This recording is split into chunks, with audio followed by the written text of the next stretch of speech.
Good morning, everybody. This is Jeffrey Harris. This is the 411 Wrestling Interviews podcast. Today's date is Friday, May 3rd, and I am speaking to the producers of the new Dark Side of the Ring documentary series on pro wrestling on VICELAND. The show has been very successful. It's been going up in ratings every week.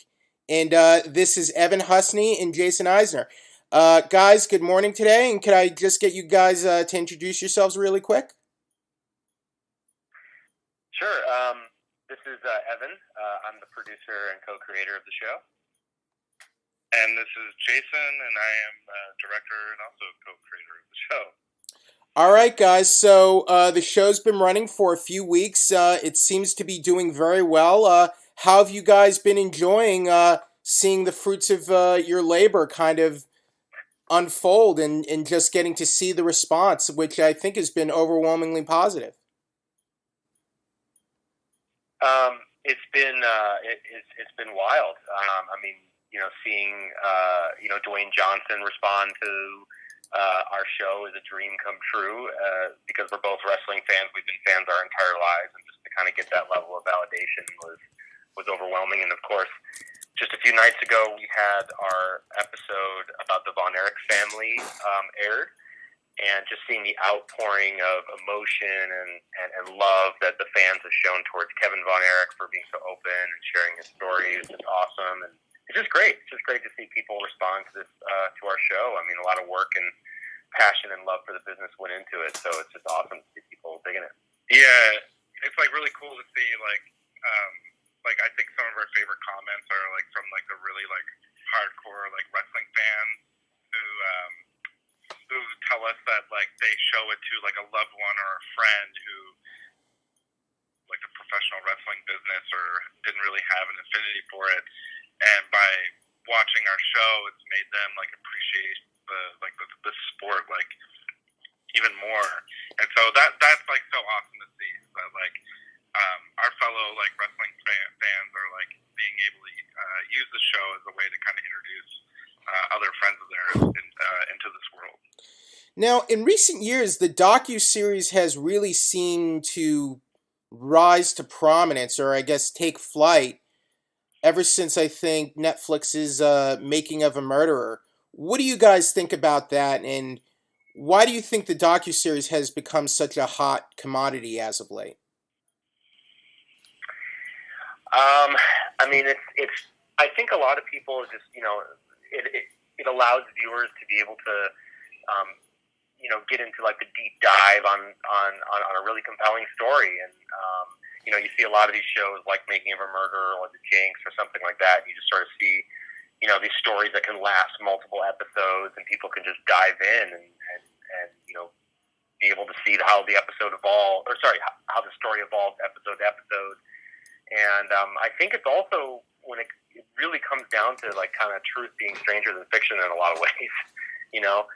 When you look at a story like the Von Erichs or the story we have that's coming up next week with the mysterious death of Gino Hernandez, these are stories that you can't really write. They just exist in these kind of bizarre sort of ways, and I think that's one of the reasons why they're so successful is because you just can't top it in the fiction space in terms of just how robust and fascinating and intriguing these stories really are.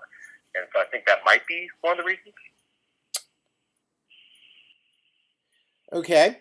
Now, another question I had, one criticism that Lance Storm levied against the Montreal Screwjob episode, he wrote on Twitter, tapped on the Montreal one when it opens with Bruce saying it was Brett's last night in the company.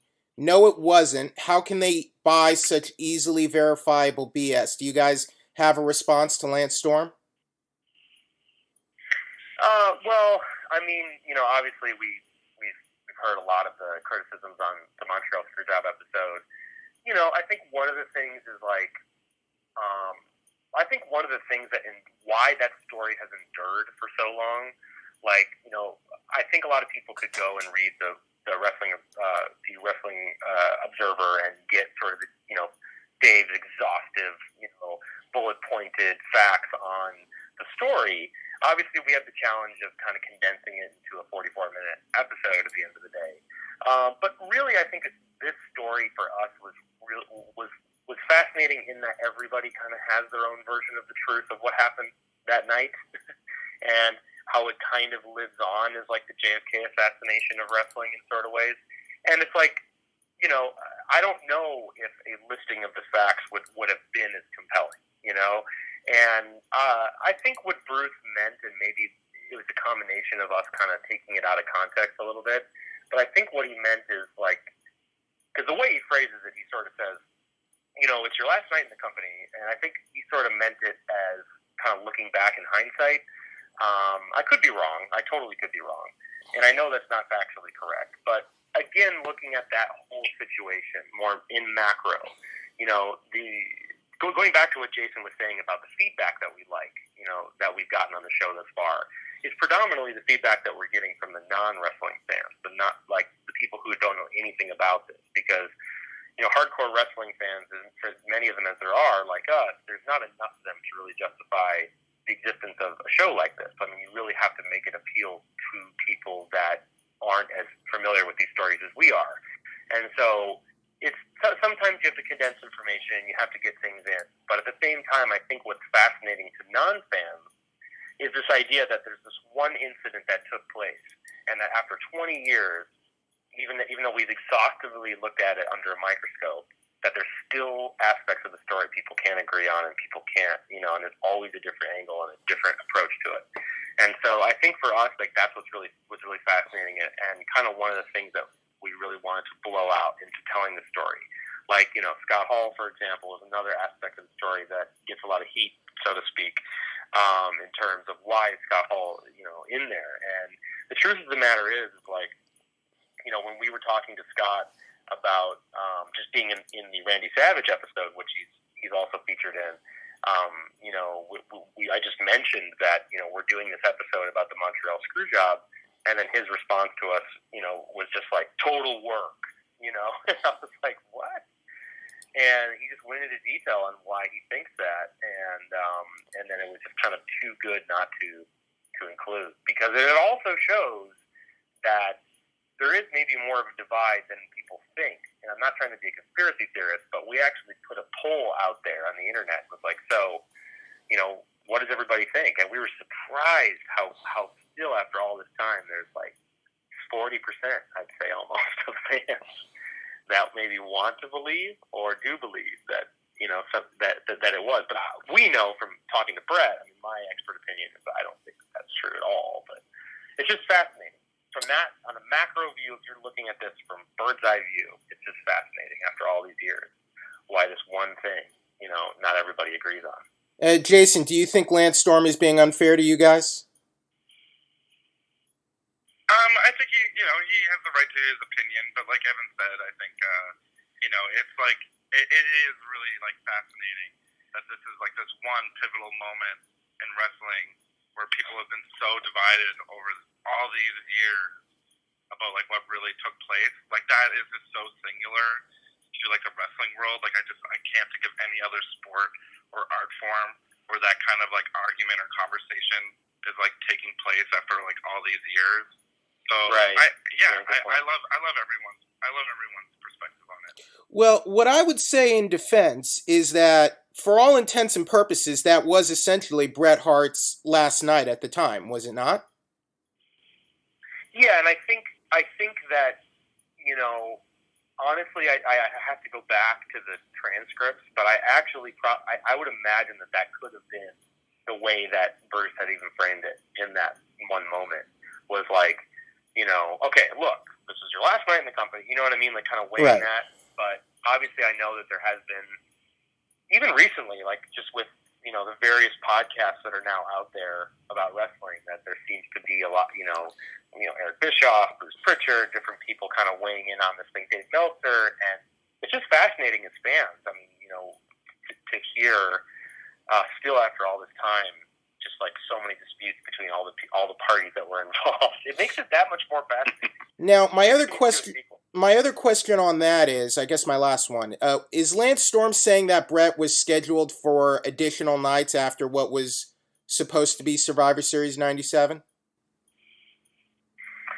Yeah, basically what I've heard, and predominantly from Meltzer and is that he was, I believe, don't hold me to this 100% off the top of my head, but I believe that in whatever negotiations Brett had with Eric, that he still had a few weeks left on his WWE contract that Eric was going to honor, and that there was conversations that did take place about with Brett actually dropping the title at the next pay-per-view in December during a Fatal 4-Way matchup.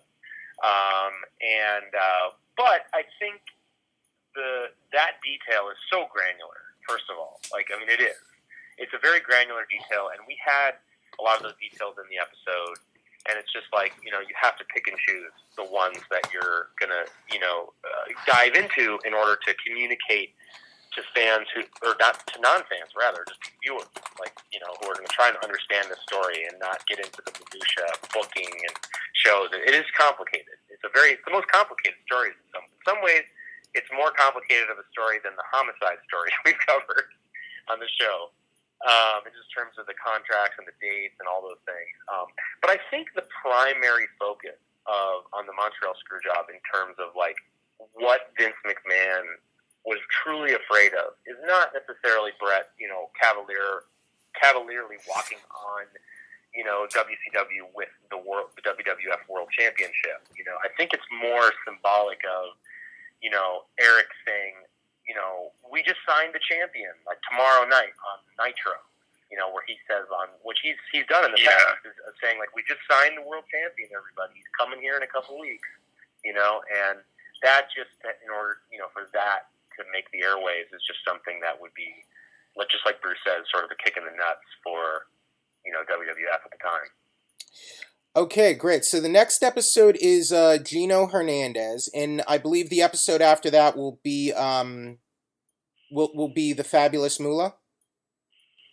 Yes, that's correct. Now, how many episodes will this season be? The full season is just 6 episodes. Okay. Six episodes, are in the first season, and depending on how many folks keep tuning in and spreading the good word and everything, hopefully we'll be able to dive into a second season. Do you want to go ahead and announce season 2 today? I wish I could. I really wish I could, but we don't have the actual order or the official word yet. But man, I really wish I could if that were a thing. Now, and go ahead. Like how they could help make that happen, and I think if people just keep talking about it online and keep getting advice, tuning it in, tuning in. Yeah, tuning in on VICELAND and watching it on VICELAND.com. All the ways that support the show. Which people have been doing, which is just phenomenal. But yeah, now keep on. Now, posthumously, the Fabulous Moolah has become a bit of an embattled. She's become a pariah of sorts for the industry. Were you guys aware of that when you started making that episode? And will it explore that? Yeah. I mean, that was sort of the jumping off point for us was when we were planning out the first season. That had just happened. The controversy with the Fabulous Moolah's legacy going into WrestleMania 34, I believe, right, last year? Yeah. And which was, the Fabulous Moolah. Her name was going to be used for a women's battle royal event, and the fans had sort of rallied against that, and sort of, these allegations had surfaced, and these other kind of, controversies had come. And Snickers stepped in. And then of course, the sponsor of the event, Snickers, stepped in, and then the WWE changed, took her name off of the event, and that was interesting to us as a starting off point to look at because, obviously the Me Too movement, it happened, and we're kind of getting into this point of separating, or the actual conversation of separating art from art. and really reevaluating the legacies of those and certain things. And so that was interesting to us. And the fact, that we're talking about women's wrestling and sort of the female gatekeeper, so to speak, in a way. And so that was just compelling to us to look at and sort of see if we can talk to as many, women wrestlers who worked alongside of her, and of course, Moolah's daughter and other people to sort of see, for ourselves, what really transpired, and is there truth to this, and so on and so forth. Now, at the same time, Moolah is no longer around to defend herself, and she was never, as far as I know, she was never arrested or convicted of any crimes here. So, I mean, does that episode take things into account, or can we expect? I'm just curious because I take the stories and allegations seriously, but at the same time, I think everyone's entitled to a defense. You know what I mean? Yeah, absolutely. Like, we didn't set out to persecute Moolah. We wanted because we didn't know the extent of the allegations until WWE strike Moolah's name from the Battle Royale. But we wanted to give voice to the women wrestlers who did spend their time with Moolah and hear it from themselves. And so I think you'll see, in the episode, it's a pretty, honest perspective of, what I think some of the women, went through working with Moolah, and hopefully a good, honest perspective, as best as we could from, I guess, the Moolah side of things as well. Yeah. Now, since I got you guys on the line, I'm going to have to talk to you and ask you about Vince Russo and Jim Cornette. I'm sorry, but I got to. Now, is it true that Vince Russo called you gentlemen and asked to appear in the Montreal Screwjob episode? Well, we were actually we went to go visit Vince Russo for another episode that we were going to do, because originally we had set out to film 8 episodes, so we were on the road to get those 8 episodes in the can, and so we were interviewing Vince Russo for another subject, and when he asked us about some of the other episodes we were doing, and he heard we were doing an episode about the Montreal Screwjob, he was very adamant that he wanted to be part of that and get his perspective, because he was there, and he was really excited to do that. And so we just, let the camera roll and let him go loose. So it sounds like he was great. He was great. So it sounds like it was a similar case of the Scott Hall interview where, you're talking to Scott Hall about the Macho Man Liz situation, and then you mention, we're doing Montreal Screwjob, and then he presents his perspective. So we'll talk to him about that. Yeah. Exactly. Yeah, and that happened a couple times. When we were doing the episode about Von Erich, David Manning, who is a referee and booker for World Class Championship Wrestling, he mentioned to us, he's like, I saw Bruiser Brody right before he left to go to Puerto Rico. And so we asked him a couple questions and recorded his perspective on what that conversation was like with Brody before he took off, and then we ended up putting that in the piece. So there were times where we got where we were interviewing subjects and they had something to add to our other episodes. Now, there was quite a bit of the whole Vince Russo, Jim Cornette thing in the whole Montreal Screwjob episode. How did that come about where you sort of had this whole feud going on between Russo and Jim Cornette becoming part of the story?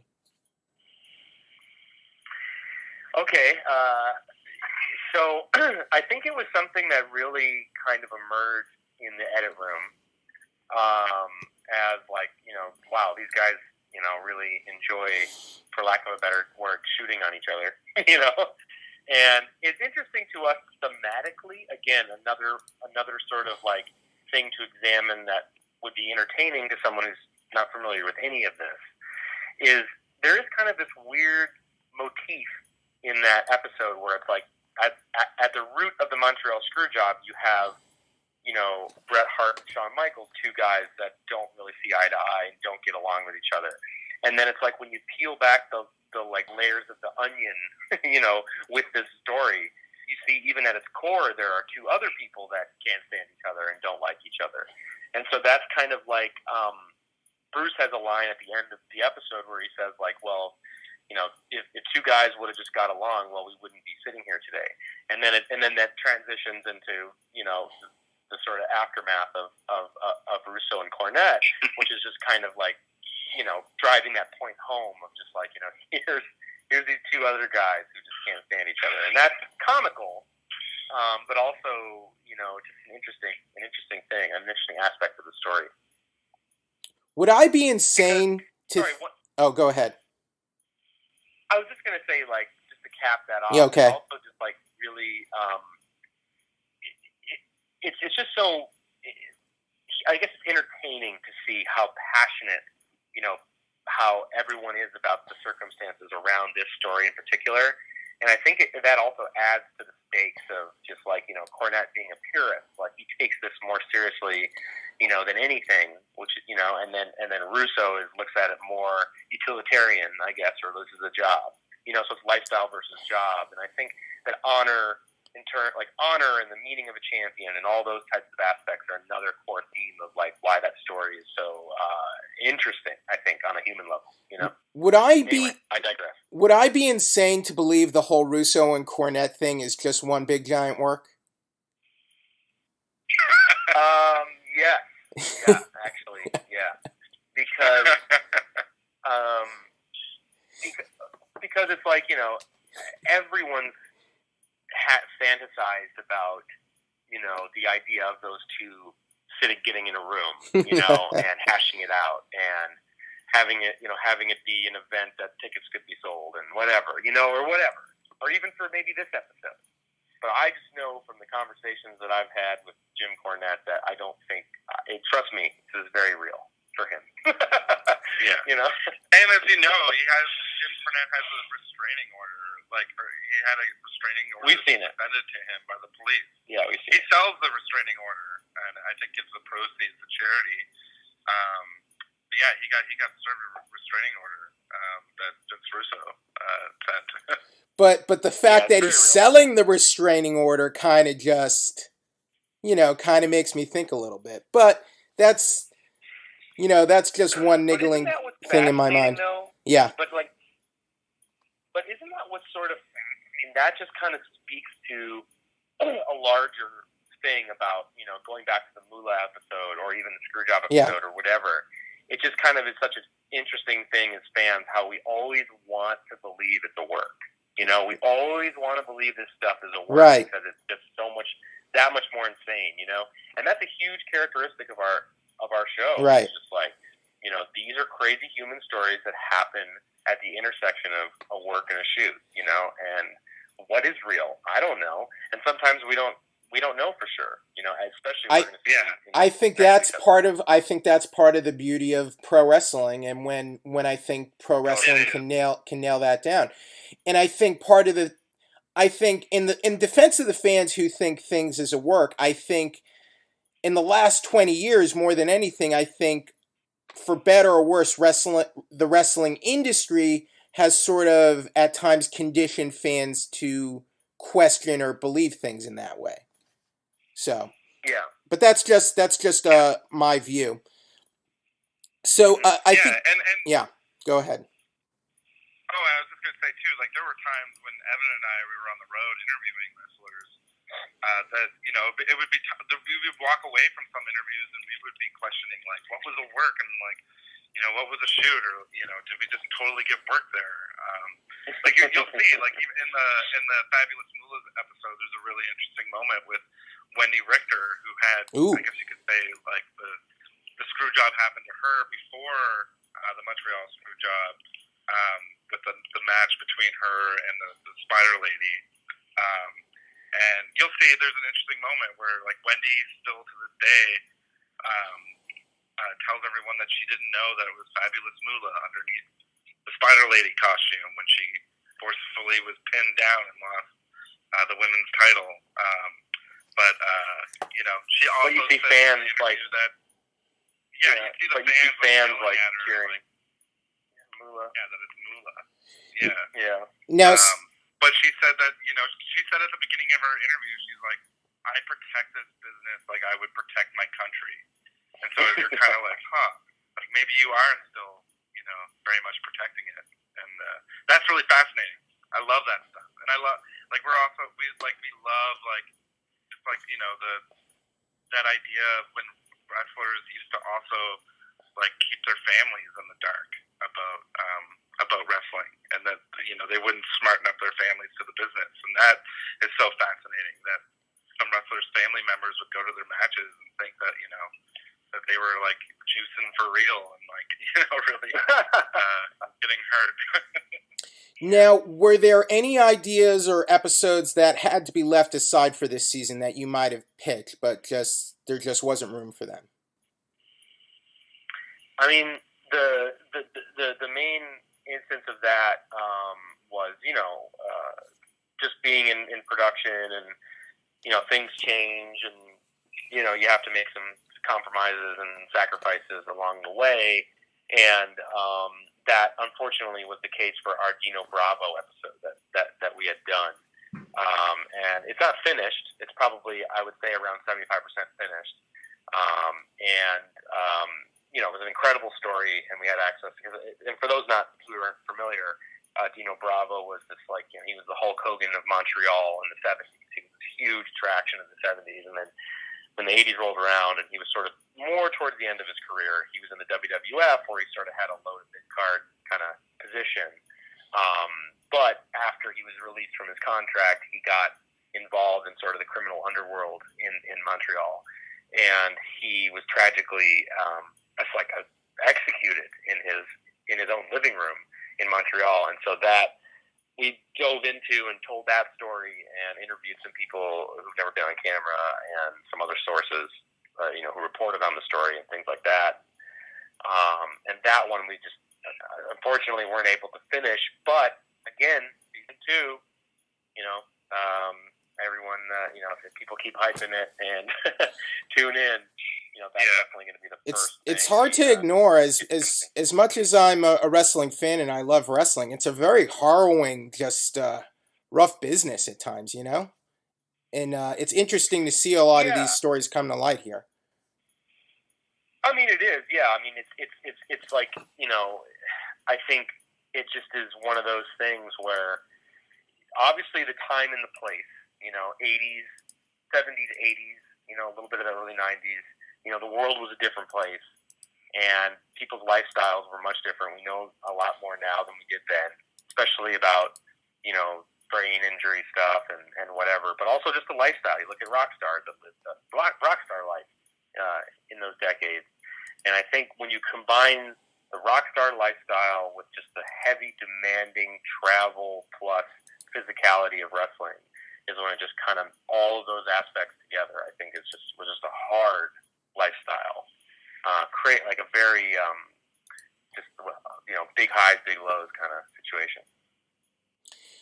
Now, with the John Oliver Last Week Tonight piece, there's been talk again about the treatment of wrestlers and how WWE handles them with insurance and road expenses and whatnot.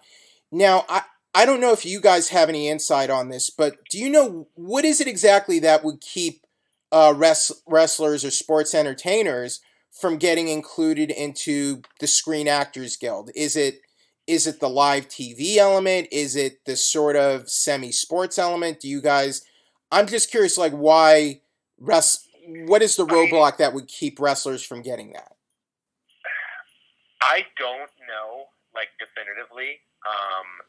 I'm not as in on all the details, but it is interesting, and especially that idea of, like, could they be in the Screen Actors Guild? And to think, like, all of the old timers would be rolling in their graves knowing that would be a thing, right? In terms of just because it would expose the business, but obviously that's not an issue anymore. I don't know. I just don't know enough about it, but It's definitely an interesting thing that I'm glad is now a conversation we're having. Well, Darren Aronofsky talked about it when he made The Wrestler, and I'm like, okay, that's interesting. And I'm like, well, instead of wrestlers unionizing and forming their own union, why couldn't they become a part of Screen Actors Guild? And no, other than Darren Aronofsky, I haven't heard anyone else ever talk about that before. Yeah, I haven't really either. Yeah, it's definitely interesting, and it's something surprising that it hasn't happened yet. But I'm not. Then again, I'm just on the other side of the fence. I have no idea what the particulars would be in order to do that. Yeah. I saw someone posted something. I can't remember where it is, unfortunately, but I did see kind of like someone did like an exhaustive reporting on like if this were to happen, here's how you would do it type thing. And now I've let us all down by not remembering who published that, but it was interesting. All right, guys. So just last question. Any message you would like to send to the fans or viewers about the rest of the episodes this season, or about the show, or where they can find you guys online, or just any plugs or anything you'd like to share? Yeah, we're really active on our Instagram. Just at Dark Side of the Ring on our Instagram, where we've been so lucky to have been given like so many great like archival photos from the family members of some of our subjects, and so we've been like posting those as we go, and posting just clips from the show and like little deleted scenes that we have, and also our Twitter account is at Dark Side of Ring, and we're very active on there every day as well too. So. Hit us up on both of those. Go ahead, Evan. I was just gonna say, and you can. We're very active. Just what you were probably about to say, but we're very active on both those channels. People can message us directly, and it's the two of us that are responding. So, any questions or comments or whatever is welcome. And just keep tuning in. And next week's episode is definitely a doozy. It's not an easy story, but I think it's going to be exciting to see what people's responses are to the Gino Hernandez episode, because it's one of those stories that really hasn't been told much. And I think, I would think this is like probably the one episode in our series that I think is going to be really eye-opening. Hopefully, to the most hardcore wrestling historian. We really went deep on this episode, and because we when we got into it, there was really only rumors that were out there, rumors from wrestlers that wrestlers have told on the road to other wrestlers, and those stories would get compounded on and added to, and so there was a lot of weeds to kind of search through. But I think it's gonna be really eye-opening to a lot of wrestling fans. Gentlemen, thank you so much for your time today. I really appreciate it. I think you guys have done a great job on this series. So congrats on the show and in the upcoming season finale. And here's to season 2. I want that Dino Bravo episode. So here's to you guys getting to finish it. I want that episode so bad, because that's a story I want to hear about. So thank you guys, and I really appreciate your time. You're welcome. Thank you so much, man. Appreciate it. Thank you for joining the 411 Wrestling Interviews podcast. This is Jeffrey Harris signing off.